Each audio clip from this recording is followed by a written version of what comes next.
Welcome to Start the Day on this first Friday in March. In fact, it's the 1st of March today, and St David's Day too. And we've been so very much enjoying all the spring flowers, the signs of spring, and hopefully you can see them behind us, St Daffodils.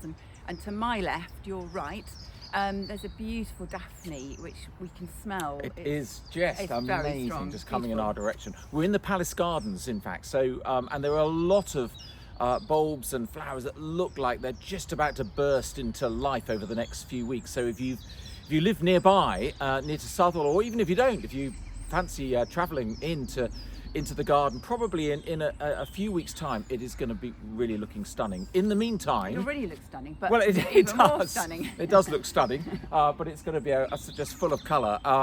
In the meantime, it's going to be a bit wintry today and over the weekend, so we're wrapped up warm again this morning, and we've got another psalm for this Start the Day, Psalm 61, which we'll be coming to in a moment.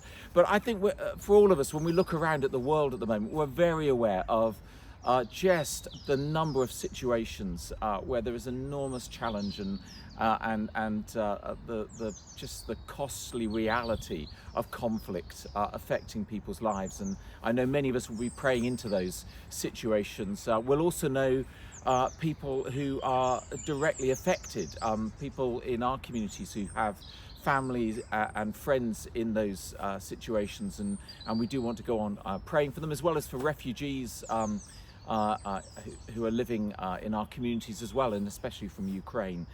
And it was only a few weeks ago that the Foreign Secretary, Lord Cameron, I think he used the analogy when he was asked about the conflicts around the world, and he said that when he came into the Foreign Office a few months ago, and he took a look at, as it were, the global dashboard in the Foreign Office, he said all the lights are flashing in relation to conflict zones around the world, that there really is just one after the other at the moment, and it's a very tense time, and we need to pray for world leaders, we need to pray for people of peace in all those situations.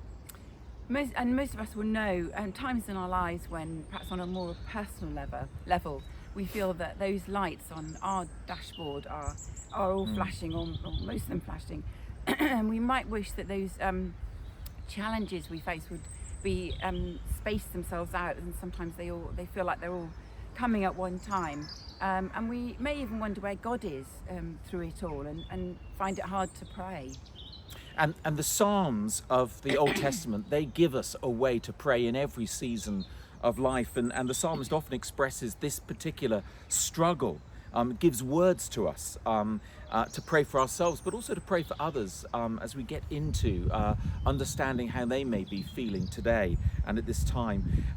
And in the meantime, it also fortifies us with the promises of God and of His presence. A few days ago, those who are with us in the reading scheme of the Psalms through the year, Psalm 55, just a few days ago, where the psalmist says, "Cast all your cares on the Lord, and He will sustain you." Not always taking away all the challenge and trouble, or at least not in the timing or in the way that we might hope, but sustaining us, giving us strength, and above all, by turning our eyes towards Him. And today's Psalm 61, also brings huge encouragement.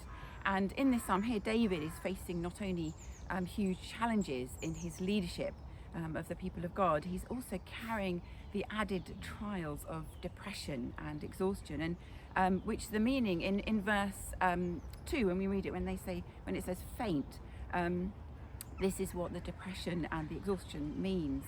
And his outlook changes as he recalls that he's forever secure, because God cares for him, even though the challenges remain.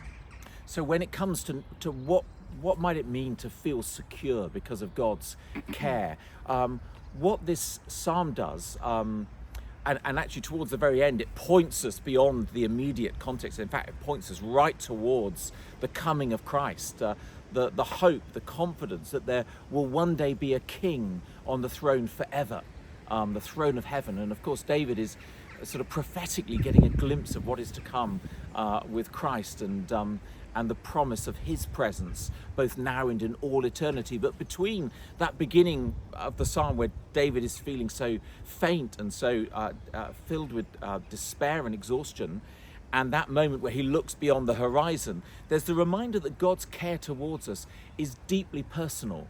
And sometimes he is to us the God who lifts us up out of the situation and for a while at least places us on a high and rocky and safe crag far away.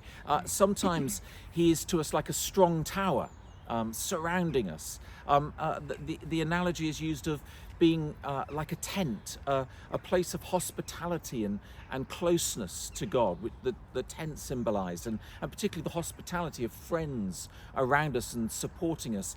And then the most powerful image of all of what makes us secure, the personal way in which God spreads his wings of care over us. It's a very affectionate and loving image of a parent. That's how it's used in the Old Testament particularly. And of course, that is what Jesus does for us. He is the one in his life and his death and his resurrection, who is the one who is there to spread his wings of salvation and loving care over us.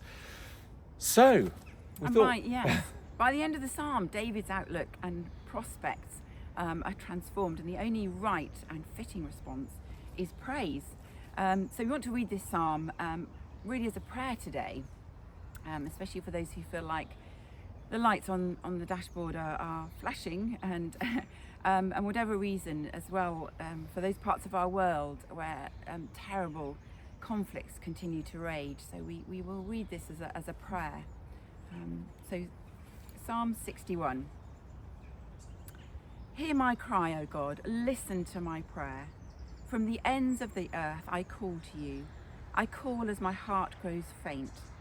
Lead me to the rock that is higher than I, for you have been my refuge, a strong tower against the foe.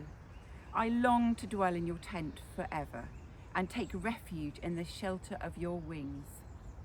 For you, God, have heard my vows. You've given me the heritage of those who fear your name.